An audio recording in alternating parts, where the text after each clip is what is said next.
Marcus Aurelius ruled an empire while writing private notes that would revolutionize how we handle stress 2,000 years later. Picture this. You're dealing with an impossible deadline at work. Your phone is buzzing with notifications, your mind is racing, and you feel completely overwhelmed. Now imagine you're also responsible for the lives of millions of people across an empire that stretches from Scotland to Egypt, facing constant threats of invasion, plague, and political intrigue. This was Marcus Aurelius's daily reality, yet somehow he maintained an inner calm that allowed him to make clear decisions and sleep peacefully at night.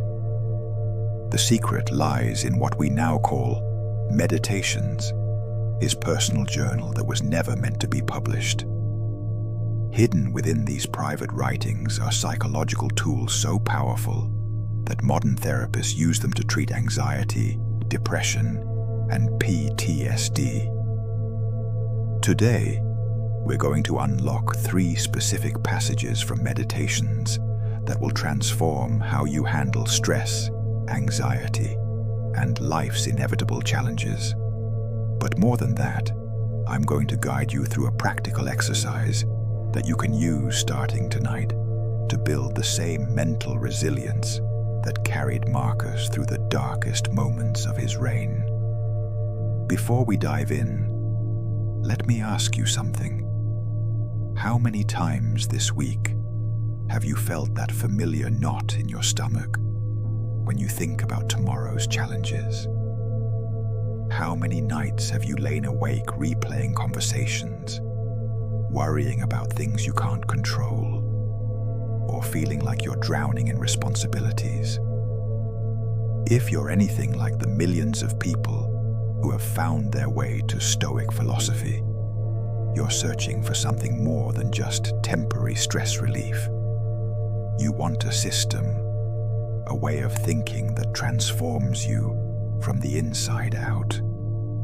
That's exactly what Marcus Aurelius discovered through his daily practice of reflection and self-examination. His meditations weren't just philosophical thoughts. They were practical exercises designed to rewire his brain for resilience, clarity, and inner peace. And the beautiful part, these same techniques work today, regardless of whether you're managing a global empire or just trying to get through a particularly challenging week at work. 1. The crisis that sparked the Meditations to understand the power of what we're about to explore. We need to go back to the year 170 CE. Marcus Aurelius was in his late 40s, and his empire was facing its greatest crisis. The Germanic tribes had crossed the Danube River, threatening to invade Italy itself. His co-emperor, Lucius Verus, had just died of the Antonine Plague, which was devastating the population. The Antonine Plague, likely smallpox or measles, had already killed an estimated 5 to 10 million people. That's up to 10% of the entire Roman population. And on top of all this, Marcus himself was suffering from what we now recognize as severe depression. This wasn't just a bad year. It was a perfect storm of external chaos and internal turmoil. Most people in Marcus's position would have cracked under the pressure. Instead, he turned to his journal. Night after night, by candlelight, he wrote to himself in military camps along the Danube frontier, while his armies fought Germanic tribes. He didn't know it then, but these private reflections, never meant for publication, would become one of the most influential works of philosophy ever written. The first passage I want to share with you comes from Book 2 of Meditations, written during this exact period of crisis. Marcus writes, "When you arise in the morning, consider what a precious privilege it is to be alive, to breathe, to think, to enjoy, to love. Then make that day worthy of such privilege by refusing to waste a single moment on things beyond your control." Now, you might read that and think, That's nice. But how does it actually help when I'm stressed about my mortgage, my job security, or my relationship problems? The key is in understanding what Marcus means by things beyond your control. He wasn't suggesting we ignore our problems or live in denial. Instead, he was teaching us to distinguish between what we can influence and what we cannot. Here's how this works in practice. Let's say you're facing a difficult conversation with your boss tomorrow. You cannot control how your boss will react. You cannot control whether they'll be in a good mood or bad mood. You cannot control whether they'll give you the promotion you want or not. But you can control how you prepare for the conversation. You can control your tone of voice. You can control your body language. You can control your attitude going into the meeting. Marcus teaches us to focus our energy entirely on this second category, the things we can control. Everything else we acknowledge and then let go. This isn't passive resignation. It's active engagement with the aspects of any situation where we can actually make a difference. 2. The power of perspective. The second passage that changed everything for Marcus comes from Book 6. Choose not to be harmed, and you won't feel harmed. Don't feel harmed, and you haven't been. This is the most important lesson in this entire philosophy. This might sound controversial at first. Are we really saying that trauma, loss, and genuine suffering don't matter? Absolutely not. What Marcus is pointing to is something more subtle and ultimately more empowering. He's teaching us about the space between what happens to us and how we interpret what happens to us. Think about this. Two people can experience the exact same event, let's say losing their job, and react completely differently. One person sees it as a devastating blow to their self-worth and their future. Another sees it as an opportunity to explore new career paths and spend more time with family. The event is identical, but the interpretation creates entirely different emotional realities. Marcus discovered that we always have a choice in how we interpret events. This doesn't mean we deny reality or pretend bad things are good. It means we choose interpretations that serve our growth rather than our destruction. Here's a practical exercise based on this principle. Next time you face a setback, ask yourself 3 questions. First, what exactly happened? Stick to the facts without adding your emotional interpretation. Second, what does this mean for me? This is where you examine your automatic interpretation and ask if it's actually true or just your fear talking. Third, what can I do about it? This focuses your energy on constructive action. Let me give you a real example from Marcus's own life. When his young son died, Marcus was devastated. But instead of simply succumbing to grief, he used this tragedy to deepen his understanding of impermanence and the preciousness of life. He wrote, "Death smiles at us all, but all a man can do is smile back." This wasn't callousness. It was profound acceptance, coupled with renewed commitment to living meaningfully. The modern applications of this principle are endless. When someone cuts you off in traffic, you can choose to see it as an attack on your character and respond with anger, or you can choose to see it as a reminder to practice patience and compassion. When you receive criticism at work, you can choose to see it as a personal attack and become defensive, or you can choose to see it as valuable information that can help you improve. 3. The discipline of desire. The third, and perhaps most powerful passage, comes from Book 12. Confine yourself to the present. This might seem simple, but it's actually one of the most challenging practices in Stoic philosophy. Our minds are constantly jumping between regretting the past and worrying about the future. Marcus discovered that most of our suffering comes not from what is happening right now, but from our resistance to what is happening right now. Consider how much mental energy you spend thinking about past mistakes, past conversations, past failures, or how much time you waste worrying about future events that may never happen. Marcus teaches us that this mental time travel is a form of voluntary suffering. We choose to make ourselves miserable by focusing on things we cannot change. The practice of confining yourself to the present moment is deceptively simple, but incredibly powerful. Here's how Marcus approached it. Every morning, he would remind himself that he would be dealing with interference, ingratitude, insolence, disloyalty, ill will, and selfishness. This might sound pessimistic, but it was actually a form of mental preparation. By expecting difficulties, he wasn't surprised by them. And more importantly, he wasn't resentful when they occurred. In modern terms, this is like setting realistic expectations for your day.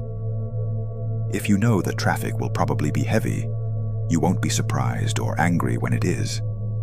If you know that your colleague might be difficult to work with, you can prepare yourself emotionally rather than being caught off guard. But the deeper practice involves training your mind to return to the present moment whenever you notice it wandering. Marcus would use what he called the view from above, imagining himself from a cosmic perspective, seeing how small his problems were in the grand scheme of the universe. This wasn't meant to minimize his concerns, but to put them in a proper perspective. Here's a practical exercise you can start tonight. Before bed, spend 5 minutes reviewing your day. Don't judge what happened or wish things had been different. Simply observe what actually occurred, moment by moment. Notice where your mind went to the past or future, and gently bring it back to what was actually happening in each moment. 4. The practical exercise. Now that we've explored these 3 core principles, let me give you a comprehensive exercise that combines all of them. This is based directly on Marcus's daily practice, adapted for modern life. Every morning, Marcus would begin his day with what he called his morning reflection. Here's how you can adapt this practice. First, upon waking, before you check your phone or let your mind jump into planning mode, spend 2 minutes in stillness. Simply notice your breath. Notice that you're alive. Notice the fact that you have another day to work with. This connects you with the present moment and sets a calm foundation for the day ahead. Second, remind yourself of 3 things. 1, that you will encounter interference, ingratitude, insolence, disloyalty, ill will, and selfishness. This isn't pessimism, it's preparation. 2, that everything you experience today will be fleeting and temporary. This helps you not take temporary setbacks too personally. 3, that you have the power to choose your response to whatever happens. Third, identify what you can control today and what you cannot. Make a mental list of the things that are within your sphere of influence: your attitude, your effort, your reactions, your choices. Then acknowledge the things outside your control: other people's actions, the weather, the economy, the past, the future. Finally, set an intention for how you want to show up today.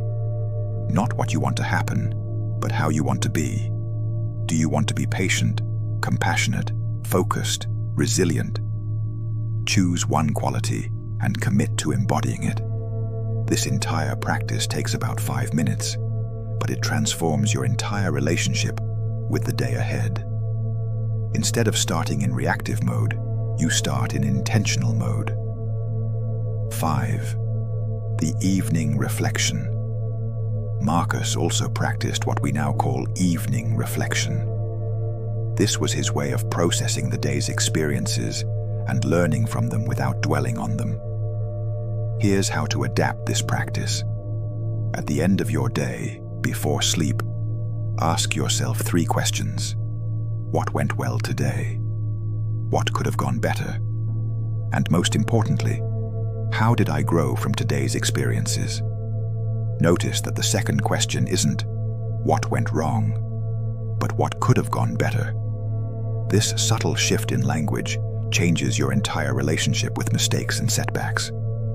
Instead of seeing them as failures, you see them as opportunities for growth. Marcus believed that we should examine our responses throughout the day. When someone irritated you, how did you react? When you faced a setback, did you respond with grace or frustration? When you achieved something, did you appreciate it or immediately move on to the next goal? This isn't about being perfect or judging yourself harshly. It's about developing what Marcus called attentiveness to your own inner guidance. It's about becoming more aware of your patterns so you can choose consciously rather than react automatically. 6. Modern applications. Let me show you how this ancient wisdom applies to some of the most common modern stresses: social media and comparison. Marcus would tell you that comparing your behind the scenes to everyone else's highlight reel is a recipe for misery. His advice? Focus on your own path, your own growth, your own values. What others post is not your business. How you show up is. Workplace stress. When facing a difficult project or deadline, apply the control principle. You cannot control whether the project succeeds or fails. You cannot control your boss's expectations or the company's decisions. But you can control your preparation, your effort, your attitude, and your communication. Focus your energy there. Relationship conflicts. This is where the perspective principle becomes crucial. When someone hurts you, you have a choice in how you interpret their actions. Maybe they're dealing with their own struggles. Maybe they're projecting their pain onto you. Maybe they're simply unaware of how their behavior affects others. None of these interpretations excuse harmful behavior, but they can help you respond rather than react. Financial anxiety. Money worries are some of the most persistent modern stressors. Marcus would remind you that wealth and security are temporary external things. While you should certainly take practical steps to manage your finances, your peace of mind shouldn't depend on your bank account. Your character, your relationships, your growth. These are the things that truly matter and are within your control. Health concerns. This is particularly relevant today. While you should take care of your health and follow medical advice, obsessing over every symptom or potential problem serves no one. Focus on what you can control: your diet, your exercise, your stress management, your medical care. Everything else, acknowledge and let go. 7. The science behind the wisdom. What's fascinating is how modern neuroscience validates Marcus's insights. Research on neuroplasticity shows that our brains can literally rewire themselves based on our thoughts and focus patterns. When Marcus practiced focusing on what he could control, he was strengthening neural pathways that support resilience and calm.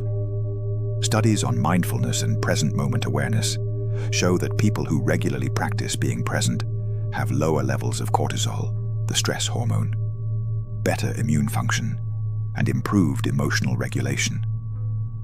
This isn't just philosophical theory, it's measurable, scientific reality. The practice of reframing events, which Marcus called choosing not to be harmed, has been validated by research in cognitive behavioral therapy. When we change our interpretation of events, we change our emotional response. This is the foundation of many modern therapeutic approaches. Even Marcus's view from above exercise has a modern equivalent in what's called psychological distancing. Research shows that when we mentally step back from our problems and see them from a broader perspective, we become less emotionally overwhelmed and more capable of making rational decisions. 8. Overcoming common obstacles now. Let me address some common objections and obstacles people face when trying to apply these principles. This sounds like emotional suppression. It's not. Marcus wasn't suggesting we ignore our emotions or pretend bad things feel good. He was teaching us to feel our emotions fully while choosing our responses wisely. You can acknowledge feeling angry while still choosing not to act on that anger in harmful ways. But some things really are beyond my control, and that's frustrating. Absolutely. Marcus acknowledged this frustration. His point wasn't that you should be happy about things beyond your control, but that fighting against them is like trying to change the weather. It wastes energy and creates additional suffering. I don't have time for all these reflections and exercises. Start small. Marcus began with just a few minutes each morning and evening. You don't need to spend hours studying philosophy.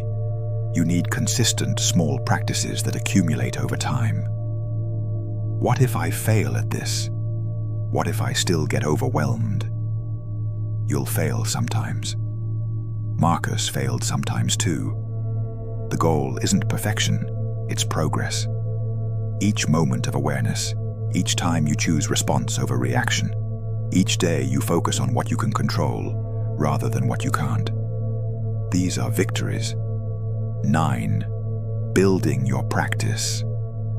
Here's a simple roadmap for building your Stoic practice based on Marcus's methods. Week 1 to 2. Awareness. Simply notice when you're wasting energy on things beyond your control. Don't try to change anything yet. Just observe your patterns. Week 3 to 4. The morning practice. Start the 5-minute morning reflection Marcus used. This will set the tone for your entire day. Week 5 to 6. The perspective practice. When facing difficulties, ask Marcus's 3 questions. What exactly happened? What does this mean for me? What can I do about it? Week 7 to 8. The evening reflection. End each day by reviewing what went well, what could improve, and how you grew. Week 9 to 10. Integration. Combine all these practices and begin finding your own variations that work for your life and circumstances. Remember, this isn't about becoming emotionless or passive. It's about becoming more intentional in how you navigate life's inevitable challenges. Your empire awaits. Marcus Aurelius ruled one of the greatest empires in human history while maintaining internal peace through the practices we've explored today. You might not rule a geographical empire, but you do rule your own inner kingdom, your thoughts, emotions, responses, and actions. The same principles that carried Marcus through plague, war, personal tragedy, and the weight of governing millions of people are available to you in your daily life. The challenges you face, stress, anxiety, difficult relationships, career pressures, health concerns, financial worries. These are your Germanic tribes, your Antonine plagues, your political opponents.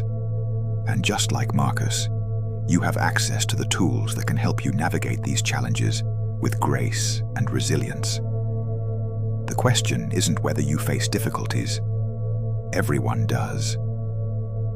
The question is how you choose to respond to them. The Stoic practices aren't just philosophical exercises. They're practical tools for building the kind of mental resilience that allows you to thrive regardless of external circumstances.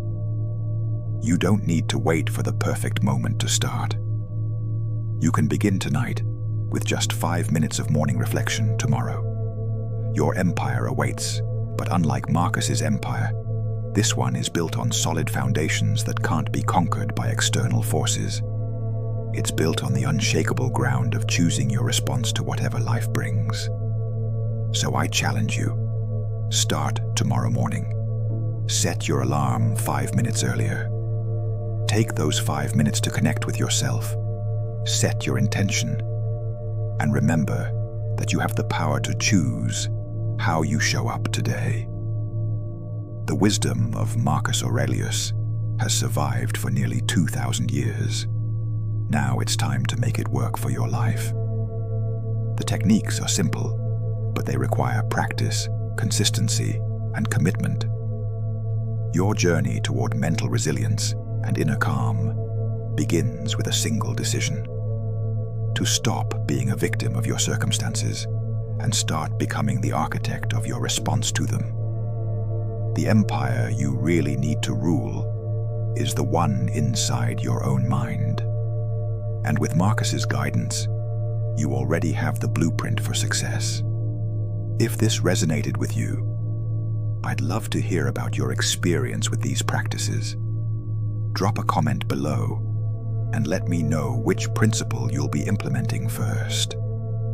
And if you want to dive deeper into Stoic philosophy and practical applications for modern life, make sure to subscribe and hit the notification bell. There's so much more wisdom to explore. Remember, you're not just watching this video, you're participating in a tradition of human resilience that spans millennia. Marcus Aurelius would be proud. Now go out there and show the world what true mental resilience looks like. Your empire is waiting.